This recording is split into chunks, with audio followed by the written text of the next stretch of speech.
Dieu. Mais les fils de Dieu, nous devons arriver à fils de Dieu comment? Par la méditation de sa parole. Nous devons arriver comment?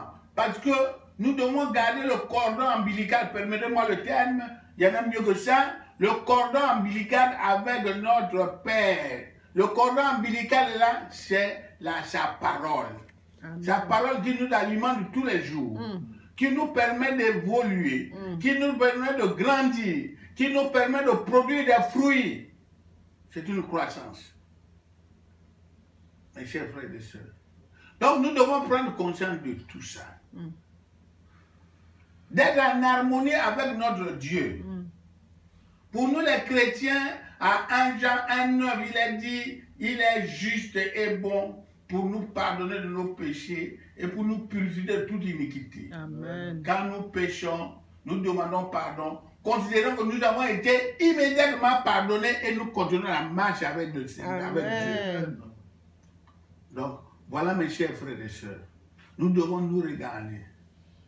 Nous devons nous regarder. Et tout ça doit être plongé dans l'amour infini de Dieu. Ici, nous sommes là, unis par son amour, unis par la parole de Dieu. Et au début, quand je disais, on ne vient pas comptabiliser les erreurs des autres, on ne va pas considérer les regards des autres, on ne va pas considérer comment, oh, celui-là est habillé, comment. Non, tout ça c'est. Nous sommes unis. Nous sommes unis par nous. Nous devons avoir le pardon sur nos lèvres. Nous devons savoir pardonner, savoir demander pardon. Nous devons compatir avec les frères et sœurs. Celui qui est faible, vous allez à ses cheveux. Celui qui a un problème, vous allez à même. Notre Dieu est compatissant. Notre Dieu est miséricordieux. Et nous devons l'être. Nous devons l'être. Nous devons l'être encore parce que Dieu a laissé une église ici. Donc nous sommes les membres.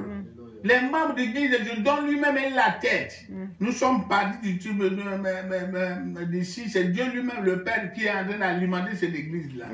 Donc nous, chacun de nous, il y en a qui sont des nerfs, il y en a qui sont des doigts. Moi, je suis peut-être un des signes de Jésus-Christ.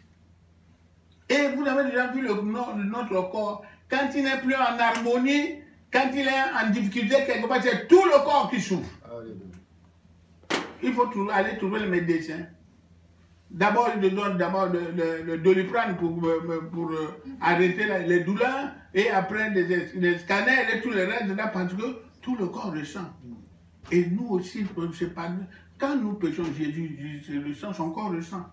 Donc nous devons vraiment nous mirer, nous regarder, chacun de nous faire des efforts dans l'harmonie, dans l'amour infini de Dieu, pour que nous arrivions à bon port. Amen. Voilà ce soir ce que j'avais à vous dire. Merci pour votre aimable attention. Au nom de Jésus-Christ, je vous bénis. Amen. Amen. Gloire. Gloire et louange à Dieu, notre Seigneur, notre tout-puissant, celui à qui nous avons cru, et tous les jours de notre vie, nous sommes obligés de nous attacher. Alléluia. Amen. Nous voulons prier. Dis merci à Dieu pour cette bonne parole et merveilleuse parole. Car tout à l'heure, je vais vous dire, il y a quelque chose qui m'a touché dedans. Alléluia. Amen. Nous prions pendant qu'on raccompagne le papa s'asseoir. Nous prions et disons merci à Dieu pour sa parole. Nous élevons nos voix au nom de Jésus-Christ. Dieu Tout-Puissant, merci. Ce soir, tu nous as visités d'une manière particulière à travers ta parole, Yahweh. Ces paroles profondes qui sont allées droit dans nos cœurs, Yahweh, Seigneur de gloire, crée la vie en nous. Quelque chose, Seigneur de gloire, qui puisse, ô Dieu vivant, Dieu Tout-Puissant, nous apporter, Seigneur, ô Yahweh, la force, la capacité, le succès, comme Dieu disait à Josué, que ce livre de la loi ne s'éloigne pas de ta bouche, médite-le jour et nuit, afin que tu réussisses dans tes projets, dans tes entreprises, dans tout ce que tu fais. Merci, Papa, au nom de Jésus-Christ. Amen. Amen. Amen. Amen. Amen. Amen. Oui, je veux juste ajuster un peu du sel. Ce n'est pas une prédication. Alléluia. Amen. Nous voyons que dans ce que nous venons d'écouter, c'est Dieu qui demande à son serviteur de déclarer des paroles sur des os, des ossements déjà desséchés. Alléluia. Amen. Mais je veux aussi vous dire qu'il y a des ossements desséchés dans la ville de Strasbourg. Alléluia. Amen. Il y en a beaucoup. Il y en a beaucoup. Où il faut que toi et moi, nous nous levons pour aller lui apporter, leur apporter cette parole de vie et que l'Esprit revienne en nous. Ça nous amène justement à l'évangélisation. Alléluia. Amen.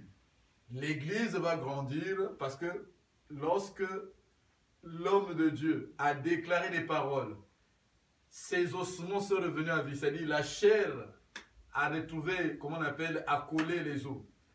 L'Esprit est revenu. On nous dit que c'est devenu une grande armée. Alléluia. Amen. Une grande armée. Mais ils étaient morts. Une armée des morts. Mais ils sont devenus une armée des vivants. Alléluia. Amen. Alors, nous aussi, comme notre église s'appelle Rétonde, c'est-à-dire réveille-toi et demeure éveillé. Justement, c'est le rôle là qui nous convient, justement, quand Dieu dit prophétise. Donc, Dieu est en train de nous amener à aller aussi prophétiser, sinon que prêcher, sinon que évangéliser, apporter la parole à ce nombreux armée, c'est-à-dire qui est dans la ville de Strasbourg, pour ne pas dire dans toute l'Alsace. Nous devons aller dans les rues où que nous travaillons, où que nous étudions, nous devons parler du Seigneur. Parce que prophétiser ici n'est rien d'autre que évangéliser aussi, apporter la parole de Dieu. C'est la parole de Dieu, ce n'est pas ta parole. Lorsque tu vas juste déclarer cette parole, toi tu laisses, tu as sémé une graine. Le reste, ce n'est pas ton problème. L'âme là reviendra un jour pour te dire, demander, mais un jour tu m'as parlé d'une parole, tu ne sais pas comment ça m'avait pénétré. Aujourd'hui, je vais te le dire. Je ne sais pas si vous avez déjà des témoignages comme ça dans votre vie. Parce que c'est la parole. La parole de Dieu est une graine. Lorsque tu les jettes dans une terre fertile, le reste, ce n'est pas ton problème. Il va émerger. Donc, nous devons aussi, j'exhorte à travers la publication de ce soir, que nous évangélisons où que nous soyons. Un chrétien est d'abord évangéliste. Alléluia. Amen. Mais parce que avant de devenir chrétien, tu as d'abord écouté la parole. Amen.